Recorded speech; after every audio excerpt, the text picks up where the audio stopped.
Y quiero saludar a Andrea González, ex candidata por el Partido Sociedad Patriótica en Ecuador. Usted la veía en cuarta en la carrera. Bienvenida, Andrea. Gracias por acompañarnos. Hola, qué gusto estar aquí, Andrea, Carlos, qué gusto poder comunicarle al mundo el futuro brillante que puede tener un país que en realidad lo tiene todo, menos tiempo que perder. Cuéntenos de ese futuro brillante. Empecemos por si allá hay una posición de Andrea González y también del Partido Sociedad Patriótica frente a quienes van a apoyar en esta segunda vuelta. Bueno, primero comenzar con que para nosotros esto ha sido puede parecer una pequeña victoria, pero ha sido una victoria enorme realmente para la democracia del país.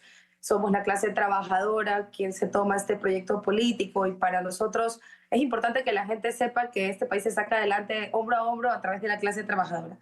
Ecuador está atravesando una de las crisis, si no la crisis más importante de sus últimos tiempos.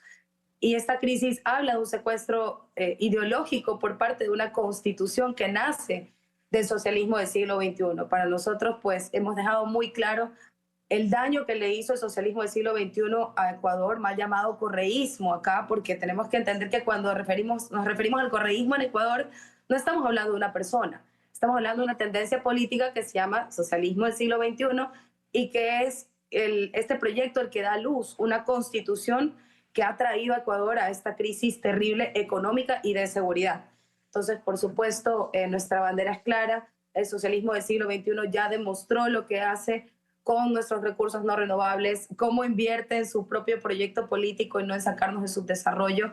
Es muy temprano todavía para hablar de estrategias, pero por supuesto el fantasma del socialismo del siglo XXI pues entró con muchísima fuerza en esta contienda electoral. Es decir, Andrea González, Sociedad Patriótica, están más cerca de la propuesta de Daniel Noboa, actual presidente del Ecuador. Bueno, varias cositas. Primero, el gobierno de Daniel Noboa se autoclasifica como centro izquierda.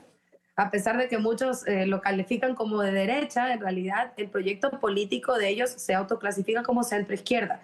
Ecuador entra a una segunda vuelta en donde escoge izquierda del socialismo del siglo XXI o centro izquierda. En realidad, en este momento, los pocos de derecha que quedamos fuera de la contienda, nosotros nos hemos posicionado como una opción verde pero liberal. Sé que no hay mucho en América, en el mundo en general. En Europa ya encuentras un poco más esta tendencia que es verde liberal. Sin embargo, adelantarme a decir lo que el partido como tal, o en la posición que el partido va a tomar, va más allá de mi jurisdicción, por así decirlo. De ahí ya tendría que realmente dar declaraciones públicas Lucio Gutiérrez, quien es el líder del partido que pues nos acompañó en este proyecto político en el cual siempre voy a estar agradecida porque en realidad me dejaron participar de la manera más libre, pero por supuesto dejar claro que yo no me podría sentar a negociar el futuro del país con el mismo socialismo del siglo XXI que nos ha traído hasta donde estamos. Andrea, ¿cuál es su lectura de los resultados? Porque el gobierno tenía la narrativa de que iba a entrar en primera vuelta solo y cuando va pasando la noche se va acercando Luisa González también y esto queda en menos de un punto de diferencia. El gobierno ha estado silencioso, mandó una carta por parte del presidente Noboa, pero hay un silencio todavía por parte del gobierno. ¿Cuál es su lectura de estos silencios en este momento?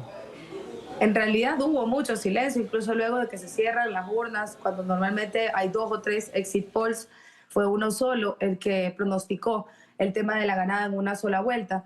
Soy muy sincera, yo vengo recorriendo el país desde hace más de año y medio y si bien hay estructuras sólidas de estos partidos, pues que básicamente también hay que entender de dónde tiene el poder el correísmo o el socialismo del siglo XXI.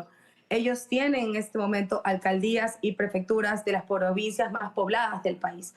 Lamentablemente, como costeña, debo decirlo, el voto de la costa es muy utilitario. Funciona en base a saber si es que voy a poder mantener o no mi trabajo, peor en la crisis económica en la que se está actualmente. Muchas de esas personas que trabajan no solamente para estos gobiernos autónomos descentralizados, sino que indirectamente tienen que votar por este proyecto político al que finalmente es al quien le deben que tengan trabajo. Sucedió también durante el socialismo del siglo XXI, cuando más del 50% de un país trabaja directa o indirectamente para el gobierno de turno, se secuestra a la democracia. Entonces, por supuesto que sí, creo que se adelantaron. El exit poll cada vez, o en general, las encuestas cada vez son menos confiables, no porque las hagan mal, sino porque el voto vergonzoso se toma mucho. las encuestas electorales. Sin embargo, creo que Ecuador está en una disyuntiva que realmente lo pone a pensar, y algo importante que hay que aclarar es que esta constitución va de la mano con el proyecto Sucre. Un país dolarizado como Ecuador no puede mantener una constitución que fue hecha durante el chavismo, porque incluye el regresar a tener una máquina que imprima nuestro propio dinero. Y el principal promotor del proyecto Sucre es el binomio de la RC5, de Luisa González, Diego Borja, que en su momento incluso fue invitado por el expresidente Hugo Chávez al proyecto del ALBA.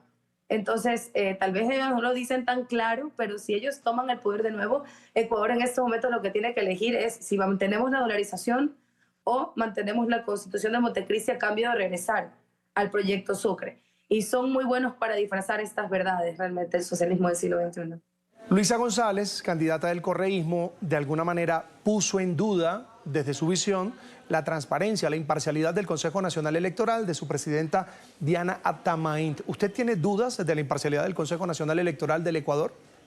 Siempre, siempre, peor con la tragedia que nos tocó vivir a nosotros como un proyecto político, en el cual luego del asesinato de nuestro candidato presidencial, el CNE y el TCE se convierten en una suerte de obstáculos para que nosotros sigamos participando. Siempre lo dije, el debate de la campaña anterior puso al presidente, a nosotros no se nos dejó entrar ese debate presidencial. Este cuarto lugar, que ha sido realmente casi imposible en un país tan polarizado como muestran los números, es gracias a nuestra participación en este debate presidencial. Sin embargo, no te podría decir que los números van determinados de otra manera, simplemente es real y tangible para cualquier persona en la política de este país que el CNE y el TCE no son realmente lugares en los que uno siente que las cosas van a funcionar bien. Sin embargo, creo que el esfuerzo de los observadores internacionales ha valido la pena. En nuestro caso, que fue hackeada nuestra cuenta de Instagram luego del debate, dejándonos sin esta herramienta tan importante las últimas 2 semanas, finalmente el último día de campaña pudieron regresarnos la cuenta a través de la presión de estos organismos internacionales, porque de lo contrario, pues igual el daño fue hecho, por así decirlo. Hay muchas actas con inconsistencias, un porcentaje grande, casi 6 y pico % en el tema de la votación presidencial.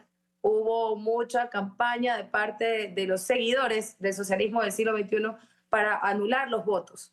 Sin embargo, tratamos de entender que se hacen todos los esfuerzos que se pueden para tratar de que las cosas funcionen bien. No creo que ningún candidato te vaya a decir que está completamente confiado en los resultados que da el CNE luego de todo lo que hemos pasado. En muy corto tiempo, Andrea, ¿satisfecha con el 2.7? ¿Pensó que le iba a ir mejor? Sí, pensamos que nos iba a ir mejor. Realmente las encuestas nos daban otro número. Estábamos muy entusiasmados con tener una fuerza en la Asamblea Nacional que realmente represente este futuro brillante que tiene Ecuador. Nuestra propuesta es clara. Son los últimos 10 años de bonanza petrolera para salir de su desarrollo. El triunfo aquí es haber logrado democratizar ese plan de país y que hoy no sea 1 o 2 o 3 personas las que hablamos de este proyecto político, sino la clase trabajadora, los jóvenes, quienes se toman este plan de gobierno y indistintamente quién se siente en Carondelet, hacerlo realidad. Andrea González, ex candidata por el Partido Sociedad Patriótica aquí en NTN 24. Gracias, Andrea, siempre un gusto escucharla. Un gusto y los espero siempre en nuestra querida Guayaquil con un encebollado. Un abrazo. Gracias, muy amable.